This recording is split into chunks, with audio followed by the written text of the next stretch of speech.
Hi everyone, my name is Cease, and today I'm going to be covering the chapter Queering the Sexual and Racial Politics of Urban Revitalization. Let's get started. Here's the presentation overview. First, I'm going to be covering some of the terms that were in the chapter. Then I'm going to go on to the case study and evidence that was covered in the chapter. And then I'm going to explain the main idea and a summary of the author's points. After that summary, I'm going to compare this course content with other course content that we've seen so far. And then at the end, I'm just going to reflect it all. And of course, I'm going to have the presentation resources and citations, which is just the chapter. So let's start with section 1. Here's a term overview. So let's look at these terms that were used throughout the chapter. Urban revitalization is the redevelopment of urban spaces for new uses. Intersectional analysis is an analysis that considers an interplay of multiple identities, which can be forms of powers and oppression, including race, ethnicity, sexuality, gender, ability, and so on. Urban pioneers are a middle-class people who initially moved into working class or poor neighborhoods.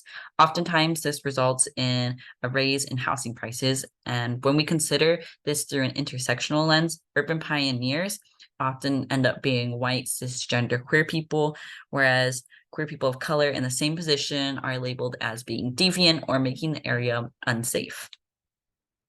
Gentrification is when these lower class urban neighborhoods are changed by wealthier people that move in, and it leads to an increase in housing prices and the overall affordability of a space. And this often displaces the current population, which is usually made up of marginalized people that are working class, queer people of color, immigrants, and undocumented people, so on. Lastly, urban blight is the concept that some urban areas have been neglected or as not seeing as much use as they once did, and therefore need to be revitalized. Now that we've covered the terms, let's look at the case study in the chapter. The author looked at 2 different queer spaces within 3 miles of one another. The first space, Athena, is a multi-use queer space that typically holds events like artistic showcases, is a studio space for artists, supports those struggling with HIV and AIDS or experiencing an unsafe community. It's basically a community support or a safe space that people who are queer can go to. The Athena space is considered underground in an area that's experiencing urban blight and being transformed through revitalization. The people from the space are primarily white individuals who are in their 20s to 30s, and they try to keep a low profile as not to disturb the existing populations that exist within the city or contribute to the overall gentrification.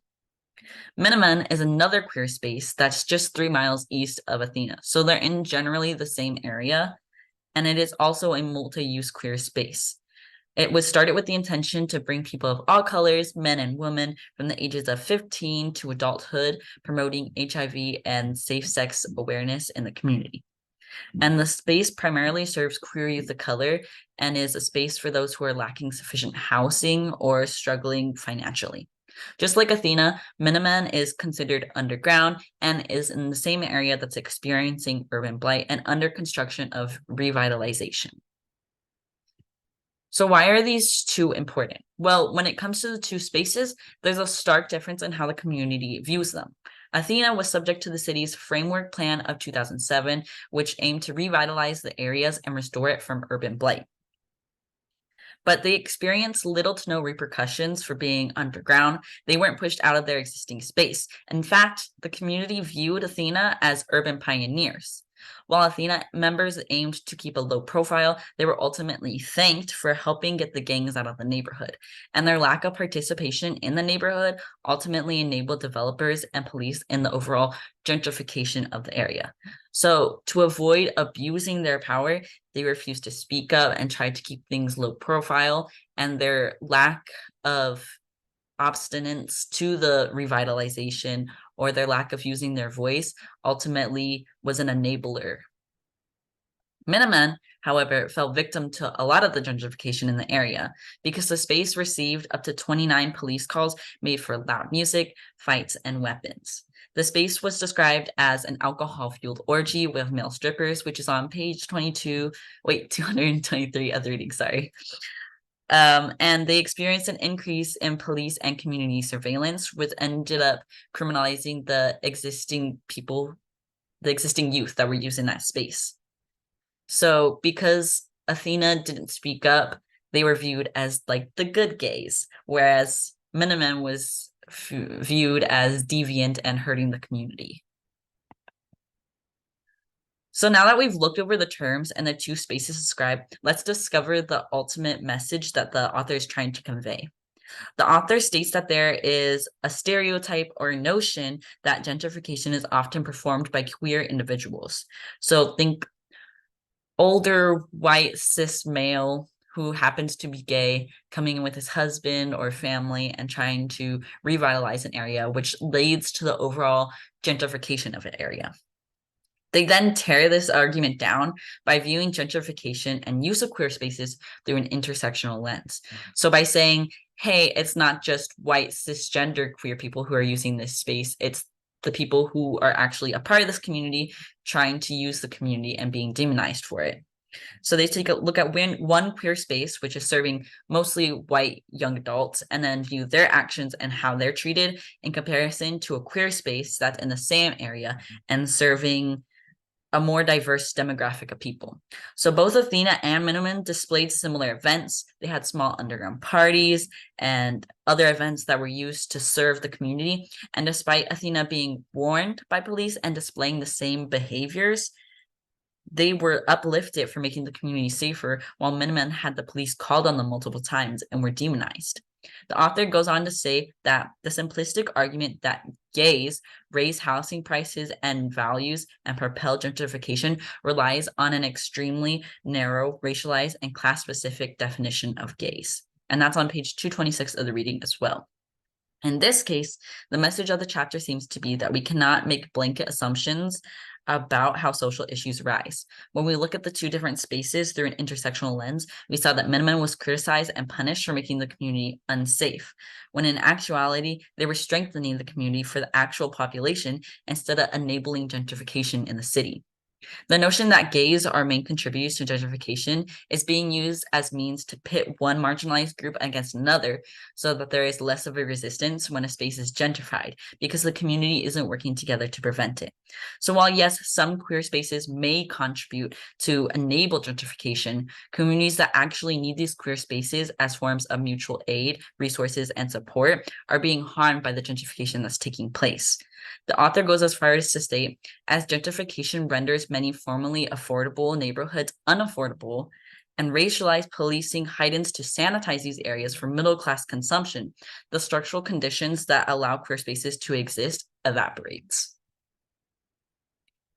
So now I'm going to compare this course reading with other course content that we've seen, particularly week 9 and week 10 content. So the Burton and Moulton study on employability in regards to racial names goes hand in hand with this course reading. This week emphasized how queer spaces are falling victim to gentrification for communities that actually require these resources for their survival.